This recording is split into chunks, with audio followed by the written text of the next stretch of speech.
तो भाई solution chapter में हमें लिक्विड सॉल्यूशंस पढ़ने थे, जहां हम पहले गैस को डिसोल्व करेंगे लिक्विड में, तो वहां हमने हेनरी लॉ पढ़ा। लिक्विड को लिक्विड में डिसोल्व करेंगे तो रोल्स लॉ पढ़ना पड़ेगा, और सॉलिड को करेंगे तो वहां कोलिगेटिव प्रॉपर्टीज पढ़ी जाएंगे। आप क्रोनोलॉजी समझो। ये लास्ट के जो दो टाइप के सोल्यूशन है तुम्हारे एग्जाम और सिलेबस पॉइंट ऑफ व्यू से इंपॉर्टेंट है, क्योंकि सवाल हर बार यहीं से पूछा जाता है। और जैम के एग्जाम में तो हर बार कोलिगेटिव प्रॉपर्टी से सवाल पूछता है। इस बार तुम्हारा ऑस्मोटिक प्रेशर से आया था। तो ये दो सोल्यूशन पढ़ने के लिए हमने क्या करा, अपने सब्सटेंस को उसके नेचर के बेसिस पे क्लासिफाई कर लिया।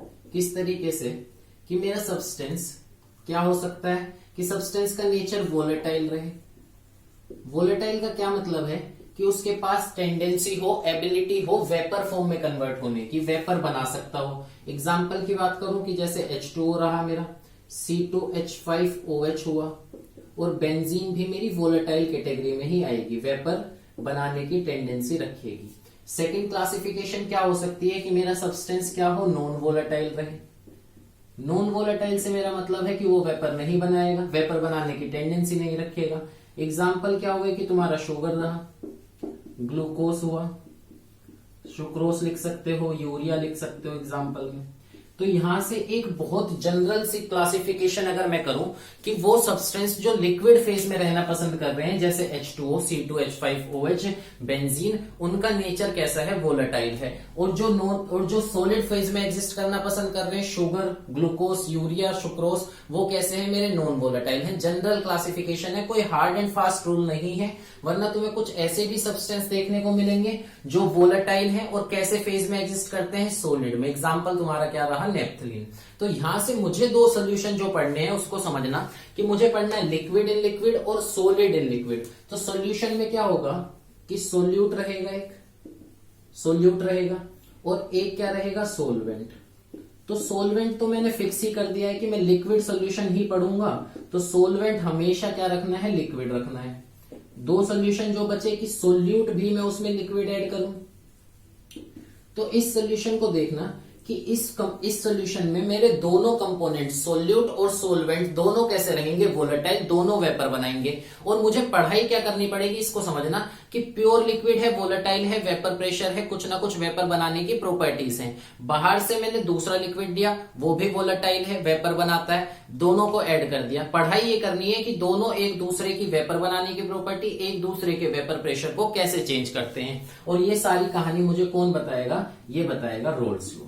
ठीक है। और सेकंड सॉल्यूशन की अगर मैं बात करूं कि बाहर से मैं सॉलिड सोल्यूट ले आऊं और लिक्विड सोलवेंट में उसे ऐड कर दूं, तो यहां पे क्या होगा कि सिर्फ मेरा सोलवेंट ही क्या है, वोलेटाइल है, वो ही वेपर बनाना चाहता है। यहां पे क्या है कि मेरा प्योर सोलवेंट रखा है, वेपर बना रहा है बहुत मस्त से, बाहर से मैंने सॉलिड ला के ऐड कर दिया, खुद तो वेपर नहीं बनाता सॉलिड, और ना लिक्विड को बनाने देगा। मतलब इस लिक्विड की कुछ ना कुछ प्रॉपर्टीज को चेंज कर देगा, जैसे कि इसका ऑस्मोटिक प्रेशर चेंज हो जाएगा, बॉइलिंग पॉइंट चेंज हो जाएगा, फ्रीजिंग पॉइंट चेंज हो जाएगा। और इन प्रॉपर्टीज को हम पढ़ेंगे कौन सी, किसके अंडर, कोलिगेटिव प्रॉपर्टीज में। और लास्ट में जब इसे फिनिश कर रहे होंगे तो वहां पे हमारा वेंटो फैक्टर भी पढ़ा जाएगा। ठीक है। तो देखो यहां पे क्या हो रहा है कि प्योर लिक्विड तो वेपर बनाता ही है।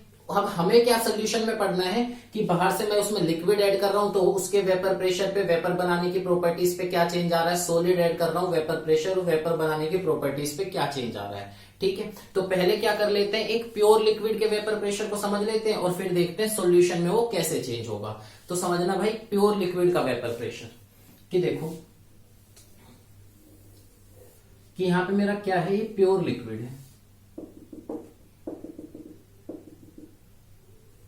अब लिक्विड वाला पार्ट बोल रहा हूं तो जनरल क्लासिफिकेशन में वो कैसा रहेगा, वोलेटाइल रहेगा।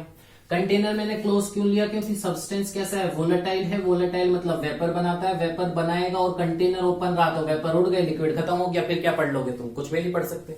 तो यहाँ पे क्या करना है कि इस कंटेनर क्लोज है, यहाँ पे इस लिक्विड में दो प्रोसेस चल रही होंगी कि वोलेटाइल नेचर है तो ये लिक्विड वेपर बना के बाहर जा रहा होगा, कुछ ना कुछ इसके पार्टिकल बाहर जा रहे होंगे, यहाँ पे क्या बन गया, वेपर बन गए।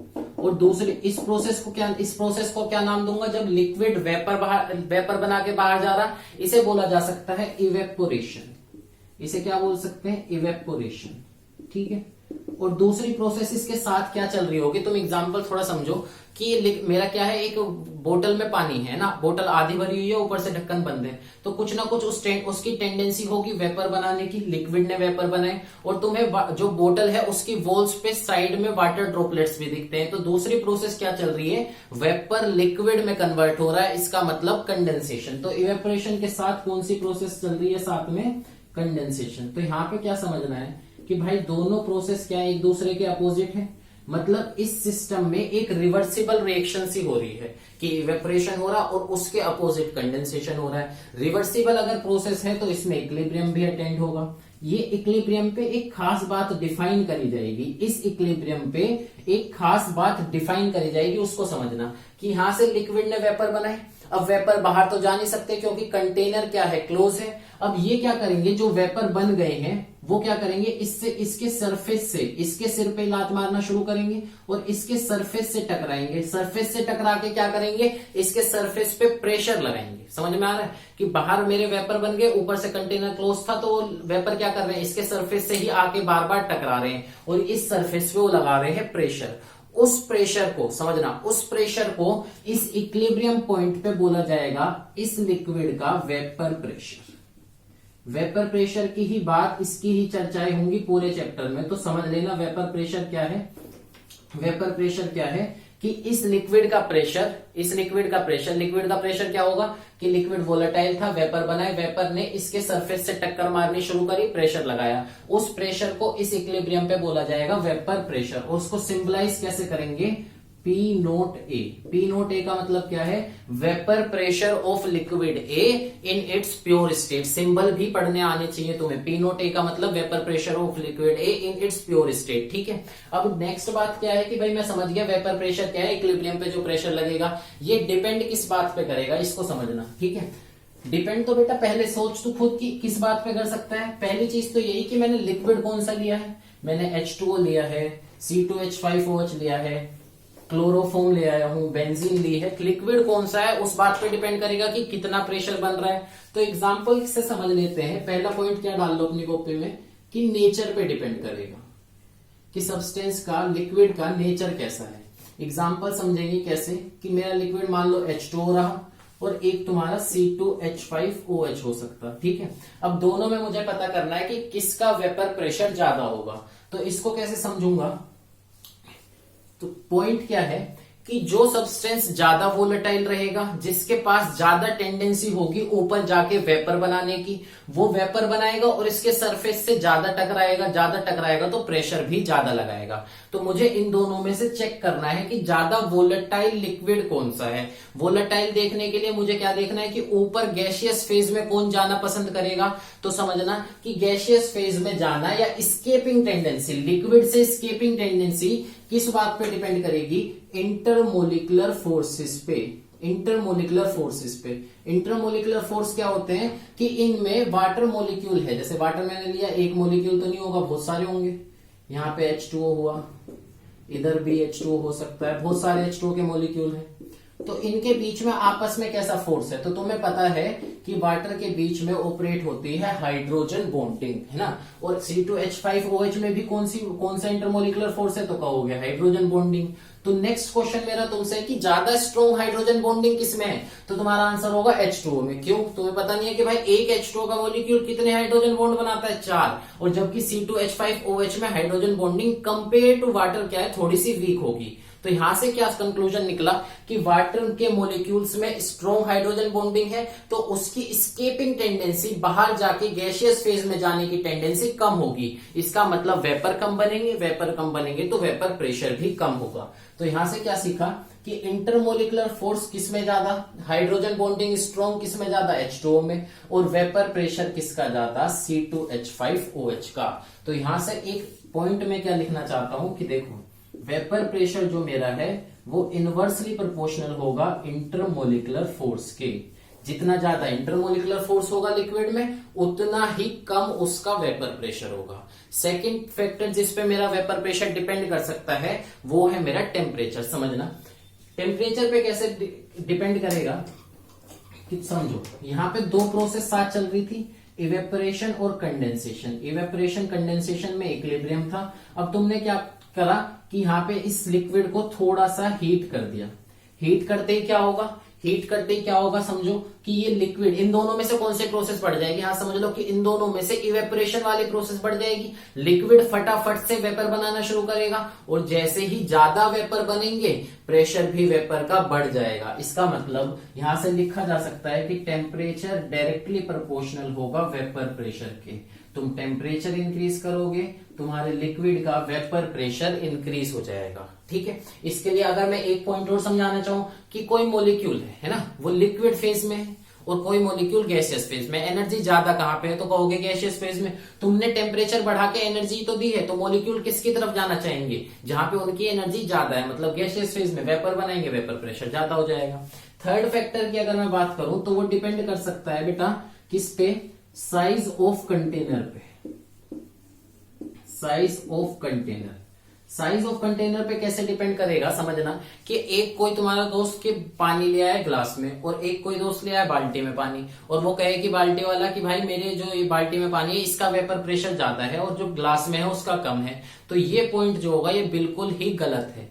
जो मेरा वेपर प्रेशर है लिक्विड का वो साइज ऑफ कंटेनर पे डिपेंड नहीं करेगा। ये मिसकंसेप्शन अपना हटा लेना, समझना कैसे कि लिक्विड जो, अगर तुम ये सोच रहे हो कि जो बाल्टी है उसमें पानी ज्यादा है तो वेपर ज्यादा बनेंगे, वेपर ज्यादा बनेंगे तो वेपर प्रेशर ज्यादा होगा, ये पॉइंट गलत कैसे, इसको समझना कि वेपर प्रेशर बेटा क्या होता है, वेपर प्रेशर होता है मेरा फोर्स अपॉन एरिया, कि इसके सरफेस पे पर यूनिट एरिया कितना फोर्स लग रहा है, इसके सरफेस पे पर यूनिट एरिया कितना फोर्स लग रहा है उसे बोला जा रहा है वेपर प्रेशर। ठीक है, अब वो बाल्टी में पानी लाया है तो सरफेस बढ़ गया है ना, वेपर प्रेशर मतलब उसमें वेपर ज्यादा बने, फोर्स ज्यादा लगेगा, हाँ मान लिया, बट उसका सरफेस एरिया भी ज्यादा है, प्रेशर फोर्स बढ़ा तो एरिया भी बढ़ गया, तो प्रेशर क्या रहेगा, ओवरऑल कांस्टेंट। ग्लास में क्या है, फोर्स कम है, वेपर कम बनेंगे तो एरिया भी उसका कम है, मतलब वेपर प्रेशर उतना ही रहेगा। तो क्या बोलोगे कि vapour pressure is force per unit area. Per unit area जब तक है तुम्हारा वेपर प्रेशर चेंज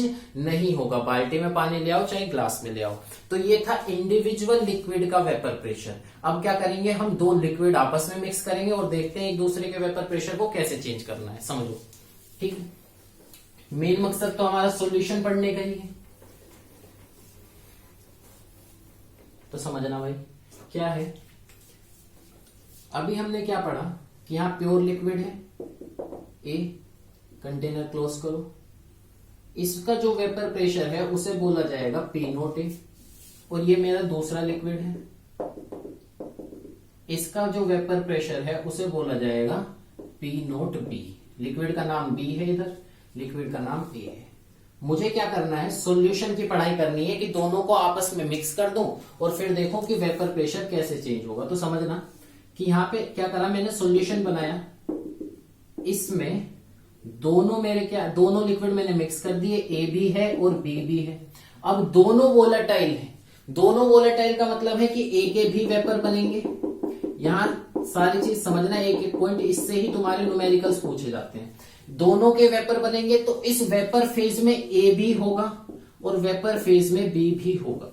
अब नेक्स्ट क्वेश्चन मेरा क्या है कि मेरे को पता है कि भाई इंडिविजुअल प्योर लिक्विड में वेपर प्रेशर जो था वो था पी नोट ए, बी में जो प्रेशर था वो था पी नोट बी। अब मुझे क्या करना है कि मैंने दोनों को मिक्स कर दिया और इसमें प्रेशर कितना होगा, ये मेरा क्वेश्चन है। तो समझना कैसे लिख सकता हूं और फिर कैलकुलेट कैसे करेंगे, ये समझना है कि अब लिक्विड था ये, इन्होंने वेपर बनाए, वेपर बन गए, ए के भी हैं और बी के भी हैं, तो ऊपर वाला फेज जो है वो तुम्हारा गैसियस फेज है।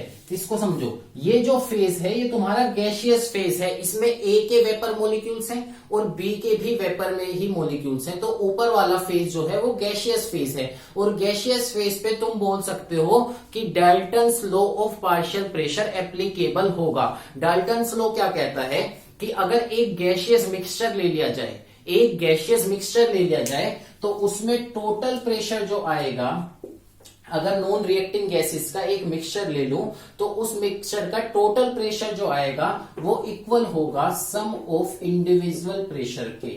तुम्हें ये बात पता है कि प्रेशर को ऐड नहीं करते, मोल्स को ऐड करा था, वहां से ये फॉर्मूला आया था। तो डाल्टन्स ने क्या बोला कि अगर मैं तुम्हारे आइडियल गैस का मिक्सचर ले लूं, उसमें इंडिविजुअल गैस का जो पार्शियल प्रेशर होगा ऐड कर दो, टोटल प्रेशर आ जाएगा। तो यहाँ पे कुछ ऐसे सिस्टम तो है, गैसेस है ना, ए और बी दोनों है, तो वही मैंने करा है कि टोटल प्रेशर निकालने के लिए ए और बी को ऐड कर दिया।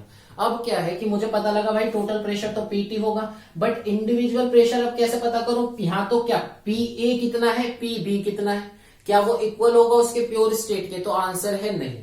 अब ये वाला पार्शियल प्रेशर, ये वाला पार्शियल प्रेशर मुझे बताएगा रोल्स, समझना। तो यहां से रोल्स लॉ क्या बोलता है, रोल्स लॉ क्या बोलता है, ये वाली बात मैंने कहां से लिखी, डाल्टन्स लॉ से। और अब नेक्स्ट क्वेश्चन है कि इसका इंडिविजुअल प्रेशर कितना है ना, इंडिविजुअल प्रेशर है, मिल जाएगा, ऐड कर दूंगा, वहां से टोटल प्रेशर आ जाएगा। तो डाल्टन्स लॉ मैंने ये बताया। अब यहां से देखना कि इंडिविजुअल प्रेशर रोल्स लॉ क्या बोल रहा है। तो रोल्स लॉ क्या बोलता है कि in a liquid solution, in a liquid solution vapour pressure of each component, vapor pressure of each component is directly proportional to the mole fraction of component present in liquid phase। अगर नहीं दिखाई दे रहा तो मैंने बोला है, साथ साथ इसे नोट कर लेना। क्या बोल रहा है रोल्स लॉ कि in a liquid solution vapour pressure of each component is directly proportional to the mole fraction of that component present in liquid phase. समझना भाई क्या बोल रहा हूं, देखो कि ये जो है ए और बी, ये इनके पार्शियल प्रेशर ही तो है, ए का पार्शियल प्रेशर, बी का पार्शियल प्रेशर, ऐड कर दिया, टोटल प्रेशर आ गया। तो रोल्स कहता है कि लिक्विड सॉल्यूशन में पार्शियल प्रेशर जो होगा, पार्शियल प्रेशर ऑफ ए जो होगा, वो डायरेक्टली प्रोपोर्शनल होगा उसके मोल फ्रैक्शन के, जो कि लिक्विड फेज में है। ठीक है, क्या बोल रहा हूं, यहां पे ए है ना, ए और बी दोनों है, तो ए का कुछ मोल फ्रैक्शन रहेगा, बी का मोल फ्रैक्शन रहेगा। यहाँ पे ए और बी दोनों है, मतलब ए का कुछ प्रेशर रहेगा, बी का कुछ प्रेशर रहेगा। तो रोल्स लॉ क्या बोलता है कि ए का जो प्रेशर होगा वो डिपेंड करेगा इसका मोल फ्रैक्शन कितना है लिक्विड फेज में। ठीक है, सिमिलरली बी का जो प्रेशर होगा वो डिपेंड करेगा कि इसका मोल फ्रैक्शन कितना है लिक्विड फेज में। और प्रोपोर्शनैलिटी का साइन हटाऊंगा तो एक कांस्टेंट आएगा, यहां से लिख सकता हूं पी ए इक्वल्स टू के ए एक्स ए, और यहां से लिख सकता हूं पी बी इक्वल्स टू के बी एक्स बी। ये बात समझ में आई? ठीक है, अब अगर मुझे क्या करना है, इनके कांस्टेंट पता करने, ये क्या है, प्रोपोर्शनैलिटी कांस्टेंट। कांस्टेंट पता करने के लिए तुम बात सोचने की कोशिश करो। ठीक है, अगर मैं बात करूं for pure liquid A, for pure liquid A की अगर मैं बात करूं तो देखो पी ए किसके इक्वल होगा, एक कांस्टेंट। और प्योर लिक्विड ए में तुम्हें पता है कि अगर वो प्योर है तो उसका मोल फ्रैक्शन कितना है, प्योर लिक्विड ए में उसका मोल फ्रैक्शन 1 है। तो यहां से क्या लिख सकते हो, मोल फ्रैक्शन कितना होगा, 1 होगा। तो पी ए इक्वल्स टू के ए आ गया। और तुम्हें पता है प्योर लिक्विड में प्रेशर कितना होता है उसका, पी नॉट ए। मतलब क्या समझे कि जो प्रोपोर्शनैलिटी कांस्टेंट है रोल्स लॉ में, जो प्रोपोर्शनैलिटी कांस्टेंट है रोल्स लॉ में, वो किसके इक्वल है, उनके प्रेशर इन प्योर स्टेट के। ए का pressure equals to constant multiply mole fraction, और मैंने पता करा कि ये कांस्टेंट किससे इक्वल है, पी नॉट ए के। तो यहां से रोल्स लॉ का फाइनल फॉर्मूला क्या बना, इसको समझो। जो ये कांस्टेंट आया है किसके इक्वल है, प्रेशर इन प्योर स्टेट के। ठीक है, तो देखना भाई, तो P टोटल मैंने लिखा था P टोटल मैंने लिखा था P A plus P B, और यहां से मैंने रोल्स लॉ ने बोला कि पी ए आएगा P note A x A, और पी बी आएगा P note B x B. ये अभी हमने पढ़ा। तो यहां से क्या लिख सकता हूं, P टोटल क्या हो गया मेरा, P note A x A plus P note B x B. तो ये तुम्हारा फाइनल कंक्लूजन बना किसका, रोल्स लॉ का। और यहां से तुम्हें पता है कि बार बार मोल फ्रैक्शन क्या ही कैलकुलेट करोगे, इसको एक की टर्म्स में ही कर लो। किसके टर्म्स में, कि तुम्हें ज्यादातर क्या ही बोला जाता है कि मोल फ्रैक्शन ऑफ सोल्यूट निकालो। तो एक्स ए को मैं चेंज करके किस में लिख रहा हूं, in terms of X B. X A को चेंज कर लेते हैं और किसके टर्म्स में लिख दो, एक्स बी की। तो पी टी क्या लिखूंगा, पी नोट ए 1 माइनस एक्स बी और प्लस पी नोट बी और एक्स बी। तो ये मुझे पता लग जाएगा यहां से कि इसका मोल, इसका मतलब टोटल सोल्यूशन का क्या प्रेशर है। इंडिविजुअल प्रेशर मुझे पता था, प्योर स्टेट में पी नोट ए है, पी नोट बी है, दोनों को मिक्स कर दिया तो टोटल प्रेशर मेरा कितना बनेगा वो किसने बताया, रोल्स लॉ ने। तो यहां से एक नेक्स्ट क्वेश्चन क्या बन सकता है उसको भी समझ लो, उसको समझो। क्या नेक्स्ट क्वेश्चन तुमसे क्या पूछ सकता है कि यहाँ पे भाई प्योर लिक्विड ए है। ज्यादातर यहीं पे समझना खत्म कर देते हैं। नेक्स्ट क्वेश्चन जो ज्यादातर अच्छे क्वेश्चंस में तुम्हारे साथ अटैच्ड मिलेगा उसको समझना, ठीक है। ये तुम्हारा लिक्विड था, इसमें ए भी है और बी भी, कुछ ए और बी है। वेपर किसके बने, दोनों के बने, तो इसमें भी ए है और बी है। तो इस लिक्विड फेज में तो तुम्हें पता है कि ए और बी की कंपोजिशन कितनी है, मतलब ए का मोल फ्रैक्शन कितना है तो कहोगे एक्स ए, बी का मोल फ्रैक्शन कितना है एक्स बी, तुमने यूज भी करा है यहाँ पे, ठीक है। बट अगर कोई अच्छा सा क्वेश्चन तुमसे कर ले कि बताओ इस वेपर फेज में, यहाँ पे जो वेपर्स हैं इनमें मोल फ्रैक्शन कितना है ए और बी का, मतलब यहाँ देखो ध्यान से सोचने की कोशिश करो कि इस वेपर फेज में भी तो ए है और बी भी है। तो अगर यहाँ पे कोई मोल फ्रैक्शन पूछ ले तो उसे कैलकुलेट कैसे करेंगे, इंपॉर्टेंट है भाई समझना। देखो तो इस पे ऐसे ध्यान दो कि ये जो ऊपर बना है ये गैसियस मिक्सचर है। क्या है ये, गैसियस मिक्सचर, और इस पे आइडियल गैस की इक्वेशन अप्लाई होती है, पीवी इक्वल्स टू एनआरटी। ये बात समझ में आई। अब ऊपर तुम्हारी वॉल्यूम कांस्टेंट है और कांस्टेंट टेम्परेचर पे ही तुम सारी बातें कर रहे हो, तो यहां से क्या आया कि मेरा प्रेशर डायरेक्टली प्रोपोर्शनल आएगा मोल्स के। ये बात समझ में आई। तो यहां से मैं क्या लिख सकता हूं, देखना कि कौन से फेज की बात कर रहा हूं मैं, फॉर वेपर फेज। अब मुझे क्या पता करना है कि वेपर फेज पे क्या उसका मोल फ्रैक्शन रहेगा। तो वेपर फेज में मैं क्या लिख सकता हूं, वेपर फेज में मोल फ्रैक्शन अगर मुझे निकालना है तो सिंबल में लिख देता हूं वाई ए। वाई ए क्या है, mole fraction in vapour phase. X A क्या था, mole fraction in liquid phase. Y A कैसे लिखूंगा, mole of A divide by mole of A plus moles of B. दिखाई दे रहे, ठीक। अब नेक्स्ट देखो, अब तुम्हें पता है मोल्स डायरेक्टली प्रोपोर्शनल है किसके, प्रेशर के। मोल्स डायरेक्टली प्रोपोर्शनल है प्रेशर के। तो यहां से एक बात क्या लिखी जा सकती है, समझना कि मोल्स डायरेक्टली प्रोपोर्शनल प्रेशर के, तो इसे लिखा जा सकता है पी ए, है ना। एन ए को रिप्लेस करके मैं पी ए लिख सकता हूं, n A plus n B को लिख सकता हूं P A plus P B. ये बात समझ में। तो यहां से क्या लिखा जा सकता है, वाई ए किसके इक्वल आ जाएगा, P A divide by P T. तो तुम्हारा कंक्लूजन क्या बना कि अगर मुझे मोल फ्रैक्शन निकालना हो किसमें, वेपर फेज में, किसमें, वेपर फेज में, तो किस तरीके से निकालूंगा, यहां पे लिख देता हूं कि y A mole fraction of A in vapour phase किसके इक्वल होगा, उसका pressure divide by total pressure. और अब वाई बी अगर कोई पूछ ले तो वो कितना आएगा, P B divide by P total. तो ये फॉर्मूले भी तुम्हें बहुत अच्छे से ध्यान रखने हैं, यहां से भी क्वेश्चन पूछ लेता है। एक नेक्स्ट अभी हमने जो रोल्स लॉ का कंसेप्ट सीखा है उसके बेसिस पे कुछ क्वेश्चन ट्राई करते हैं। तो देखना भाई क्या क्वेश्चन है, a mixture contain 1 mole of volatile liquid ए, उसका प्योर स्टेट में प्रेशर है 100, 3 मोल ऑफ लिक्विड बी जिसका प्योर स्टेट में प्रेशर है 80। हमें बताना है टोटल सोल्यूशन का क्या प्रेशर आएगा। तो समझना कि सोल्यूशन का प्रेशर पी टोटल किसके बराबर होगा, कि ए कितना प्रेशर लगा रहा है और बी कितना लगा रहा है। रोल्स लॉ कहता है कि इसका पार्शियल प्रेशर किसके इक्वल होगा, इसके मोल फ्रैक्शन मल्टीप्लाई कांस्टेंट जो क्या है प्योर स्टेट में कितना प्रेशर होगा। तो समझो यहां से लिख सकते हैं P note B x B.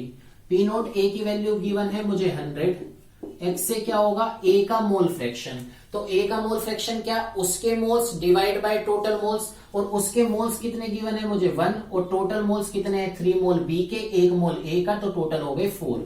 और इसे लिख सकता हूं 80 और इधर आएगा 3 मोल्स बी के, टोटल मोल फोर्स। कैलकुलेशन देखना, यहाँ पे आएगा 25, इधर आ जाएगा कट के 20, 23 जा 60, 60 प्लस 25, क्या कैलकुलेशन हुई, तुम्हारा आंसर आके यहाँ से 85। तो मतलब 85 यूनिट क्या है, mmHg, ये तुम्हारा आंसर है। नेक्स्ट क्वेश्चन ट्राई करना भाई, क्या बोल रहा है कि at a given temperature total vapour pressure in torr of a mixture of volatile liquid A and B is given by. एक इक्वेशन बनाई है, टोटल प्रेशर गिवन है उसमें, और हमसे पूछ रहा है कि इनका प्योर स्टेट में, ए और बी का प्योर स्टेट में क्या प्रेशर होगा। तो समझना, देखो ए और बी मिक्सचर है जिनका टोटल प्रेशर आया है 120 माइनस 75 XB। अब पूछ रहा है कि ए का प्योर स्टेट में कितना प्रेशर था, मतलब P नोट ए, बी का कितना प्रेशर था P नोट बी। तो हमें पता है भाई P टोटल तो होता है PA XA plus PB XB। और मैंने तुम्हें जब मैं पढ़ा रहा था, जब मैंने तुम्हें बताया था कि ये XB क्या है, मोल फ्रैक्शन ऑफ सोल्यूट मानो, और XA क्या है, मोल फ्रैक्शन ऑफ सोलवेंट। तो सोलवेंट के मोल फ्रैक्शन की इतनी खास जरूरत होती नहीं है, तो कई क्वेश्चन में तुम्हें क्या लगेगा, XA को कन्वर्ट ही करवा के पूछेगा किसमें, XB में। कैसे लिख सकता हूं कि PA 1 minus XB plus PB और XB। तो समझना कि PA लिख लिया माइनस, यहां पे तो ये P नोट आएगा ना, हाँ, तो P नोट और यहां आ जाएगा P note A XB plus P note B XB। ठीक है, अब यहां पे अगर तुम मोल फ्रैक्शन ऑफ B कॉमन ले लो तो फाइनल इक्वेशन क्या बनेगी, P नोट A और XB मैंने ले लिया common, P note A minus P note B। ठीक है, अब यहां से इस इक्वेशन को जो तुम्हारी P टोटल के लिए बनी है, इसे फाइनल तुम अपने नोट्स में अच्छी तरीके से लिख सकते हो, ये इक्वेशन जो इस क्वेश्चन में बनी है याद करने के लिए। तो P टोटल मेरा बना ये। अब इससे अगर मैं कंपेयर कर लूं तो P नोट A मेरा क्या बना 120, P नोट A आया मेरा 120 और P note A minus B कितना बना, P note A minus P note B कितना आया मेरा 75। P नोट A की वैल्यू मुझे मिल चुकी है जो कितनी है 120। अब P नोट B अगर निकालूंगा तो P नोट B आएगा 120 माइनस 75। ठीक है, और यहां से अगर तुम इसे सब्ट्रैक्ट कर दोगे तो वैल्यू आ जाएगी 45। तो आंसर क्या हो गया कि P नोट A मेरा 120 है, P नोट B मेरा 45 है। नेक्स्ट क्वेश्चन ट्राई करो, क्या बोल रहा है भाई, यहां बोल रहा है कि mole fraction of vapours of A above the solution in a mixture of A and B। दोबारा से A और B को का कोई मिक्सचर है, ये अच्छा क्वेश्चन है भाई, ट्राई करना कि A और B का कोई मिक्सचर है जिसमें पूछा है कि मोल फ्रैक्शन A का वेपर फेज में कितना होगा। ठीक है, तो समझना, तो देखो हमें गिवन है कि P नोट A मतलब प्योर स्टेट में प्रेशर था 100 mmHg यूनिट गिवन है, P नोट B कितना है 200। अब बोल रहा है कि XA मेरा गिवन है 0.4 और XB तुम्हें पता है क्या आ जाएगा 0.6। तो क्या मैं टोटल प्रेशर निकाल सकता हूं, तो बोलोगे P टोटल का फॉर्मूला होता है P note A XA plus P note B XB। Value put करना भाई, वैल्यू पुट करना, तो P नोट A गिवन है मुझे 100, XA मुझे गिवन है 0.4, तो वैल्यू कितनी आ जाएगी, ये आ जाएगी तुम्हारी कितनी 40। और यहां से अगर मैं P नोट B की वैल्यू पुट कर दो तो वो 200 है, मल्टीप्लाई करोगे 0.6 से, ये पॉइंट इधर गया, तो यहां से वैल्यू आ जाएगी तुम्हारी 120। तो टोटल प्रेशर आ गया मेरा कितना, टोटल प्रेशर आ गया 160 mmHg। ठीक है, बट मेरे से ये थोड़ी पूछा है, हमसे पूछा है मोल फ्रैक्शन वेपर फेज में कितना होगा। तो हमें क्या बताना है, YA mole fraction of A in vapour phase किसके इक्वल आएगा, PA divide by P total. और ये फॉर्मूला मैंने खास तौर से तुम्हें बोला था कि इससे थोड़ा सा ध्यान देना कि ये कहां से लगाया था हमने, कि PV इक्वल्स टू nRT वाली इक्वेशन से। तो PA कितना है, PA है मेरा है 40 और P टोटल कितना आया है 160, डिवाइड कर दोगे 1/4 आ जाएगा, 1/4 मतलब 0.25। तो वेपर फेज में A का मोल फ्रैक्शन कितना होगा 0.25, और अगर तुमसे B का पूछता तो इस 1 में से माइनस कर दो, वो आ जाएगा तुम्हारा 0.75। नेक्स्ट क्वेश्चन ट्राई करो इसके सामने में। तो नेक्स्ट क्वेश्चन ट्राई करते हैं, दोनों क्वेश्चन अच्छे हैं भाई, ध्यान से समझना क्या है।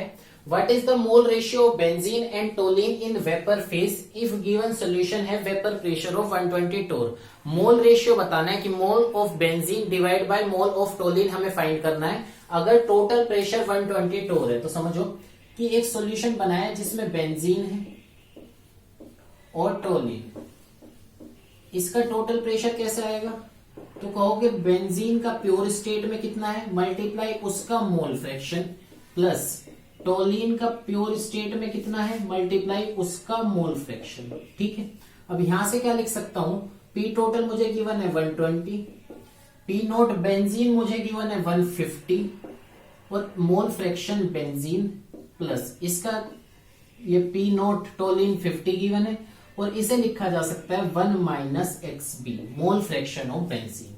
तो एक इक्वेशन बनी है, यहां से क्या कैलकुलेट कर सकते हो मोल फ्रैक्शन ऑफ बेंजीन, किस तरीके से कि 120 equals to 150 x B plus 50 minus 50 x B, तो क्या आ जाएगा 70 इक्वल्स टू 100 एक्स बी और यहां से मोल फ्रैक्शन आया 70 डिवाइड बाय 100।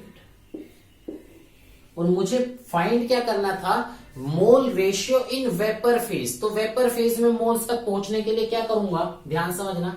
अब जो ऊपर वेपर बने हैं वो तो गैसियस मिक्सचर है और गैसियस मिक्सचर पे पीवी इक्वल्स टू एनआरटी में अप्लाई कर सकता हूं, ध्यान से कि पीवी इक्वल्स टू एनआरटी। तो यहां से क्या लिखा जा सकता है कि moles of benzene equals to pressure of benzene volume divide by RT और moles of toluene pressure of toluene volume RT. और हमें पता है वॉल्यूम और टेम्परेचर कांस्टेंट है, आर एक कांस्टेंट वैल्यू है।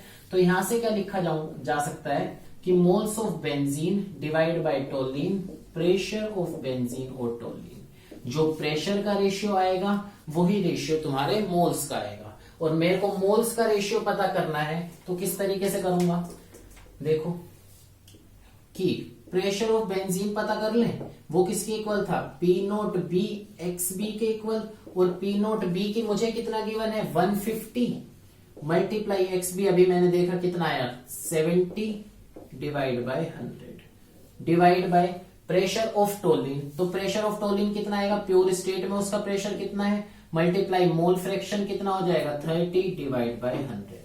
इस तरीके से कैलकुलेशन कर लोगे। ये कैसे आया भाई, अरे 70 बाय 100 था बेंजीन का, तो टोलिन का निकाल लोगे, 1 में से माइनस कर दो, ठीक है। यहां से कैलकुलेशन करूंगा तो 100 से 100 कट जाएगा, 50 से 150 कटेगा 3 टाइम्स, ये कट जाएगा कितना 10 बार और यह कट जाएगा। तो फाइनल आंसर आएगा 7:1 कि moles of benzene moles of toluene का रेशियो वेपर फेज में कितना है 7:1, ठीक है। अब नेक्स्ट क्वेश्चन ट्राई करते हैं।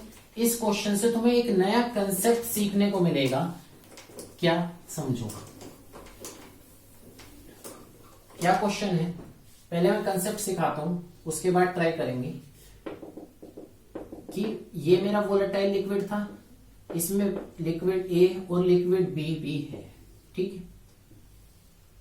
अब इन दोनों के वेपर बने, वेपर फेज में भी वेपर किसके, ए के और बी के।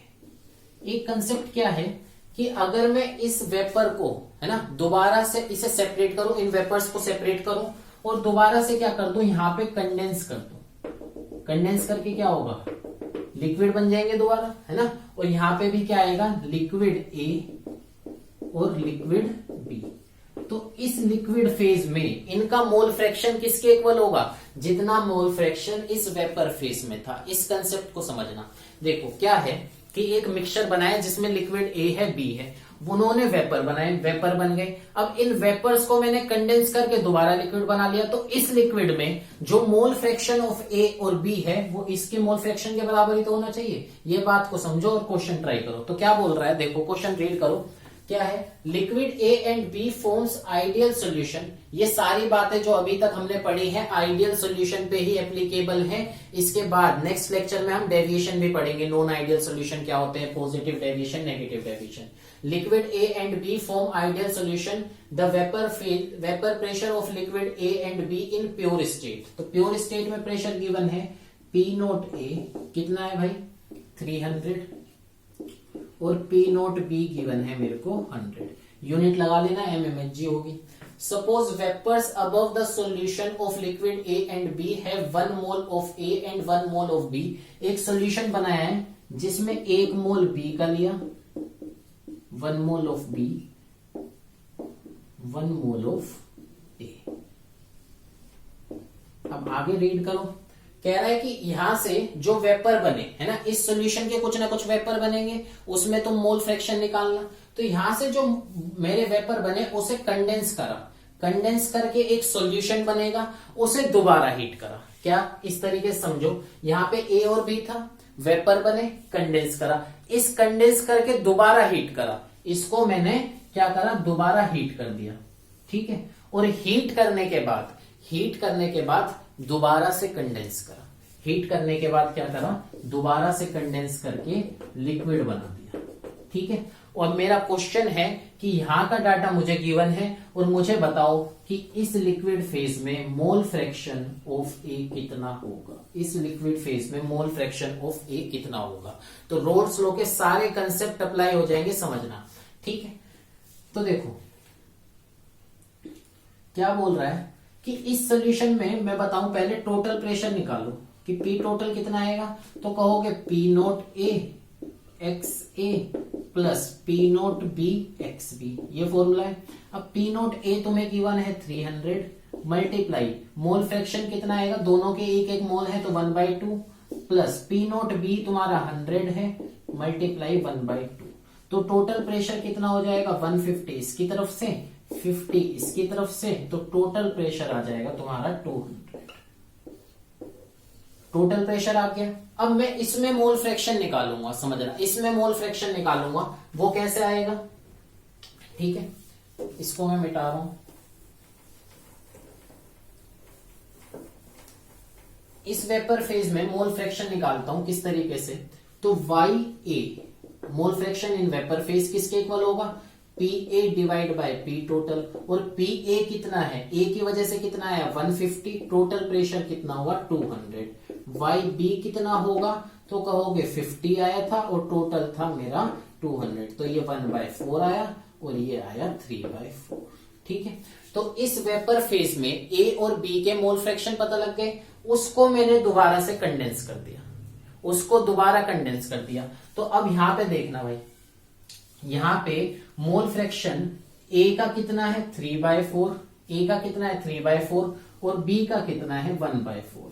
तो देखो अब इस सॉल्यूशन का टोटल प्रेशर कितना आएगा, इस सॉल्यूशन के लिए टोटल प्रेशर कैसे निकालोगे, तो दोबारा से वही लिखोगे कि पी टोटल किसके बराबर होगा, P note A x A plus P note B x B. और मेरा तुमसे क्वेश्चन है कि बताओ, यहां पे भी ए था, यहां पे भी बी है, तो पी नोट ए और पी नोट बी थोड़ी बदल जाएंगे। प्योर स्टेट में प्रेशर तो एक इंडिविजुअल जो क्वांटिटी है, इंडिविजुअल वैल्यू है, वो थोड़ी चेंज होगा कि तुम कितना भी मोल फ्रैक्शन ले लो। तो पी नोट ए की वैल्यू 300 रहेगी और एक्स ए तुम्हें पता है वहां पे कितना है 3/4 प्लस पी नोट बी कितना है तुम्हारा, तो कहोगे 100 और ये वैल्यू आ जाएगी 1/4। तो यहां से कैलकुलेशन अगर मैं करूं तो वो कितना आएगा कि 4 से ये 75 टाइम्स जाएगा। ठीक है, तो 75 मल्टीप्लाई 3 प्लस यहां से क्या आ जाएगा 25। ठीक है, तो 75 को अगर मैं मल्टीप्लाई करूं कितना 225 प्लस 25, तो आंसर आ जाएगा तुम्हारा 250। इसका मतलब इस सॉल्यूशन के लिए टोटल प्रेशर मेरा कितना है 250 है। ठीक है, अब इसमें मोल फ्रैक्शन जो यहाँ पे वेपर्स बनेंगे, यहाँ पे जो वेपर्स बनेंगे उनका मोल फ्रैक्शन क्या आएगा, तो समझना, उनका मोल फ्रैक्शन कितना आएगा, तो क्या करूंगा वहां पे इस वाले सॉल्यूशन के लिए y A mole fraction of A in vapour phase कितना आएगा, तो ये आया मेरा 225 divide by total pressure that is 250, और वाई बी कितना आएगा मेरा कि इसका प्रेशर कितना आया था ये, और डिवाइड बाय टोटल प्रेशर। तो ये तुम्हारा फाइनल किसका कौन सा मोल फ्रैक्शन आया, इसके वेपर्स में कितना मोल फ्रैक्शन है, और इसके वेपर को ही दोबारा मैंने कंडेंस करा है, इसके वेपर्स को ही तो दोबारा कंडेंस करा है। तो यहां से तुम्हारी क्या कैलकुलेशन बनेगी, तो समझना कि इसका मोल फ्रैक्शन आया बोल सकता हूं 1/10 और इसका आया है 9/10, मतलब इसका मोल फ्रैक्शन 0.9 है, 0.1 है, और इन्हीं वेपर्स को मैंने कंडेंस करके इधर रख दिया। तो यहाँ पे मोल फ्रैक्शन और यहाँ पे मोल फ्रैक्शन तुम्हारा सेम रहेगा। तो एक्स से मेरा जो फाइनल आंसर हुआ वो हुआ 0.9। तो ये अच्छा क्वेश्चन था, मतलब कोई डिफिकल्ट क्वेश्चन नहीं था, बट कंसेप्ट वाइज अच्छा था। तो यहाँ पे ये वीडियो एंड, और इसके बाद हम पढ़ेंगे positive negative deviation, colligative property. Next video तक पढ़ाई करते रहें। टाटा बाय बाय।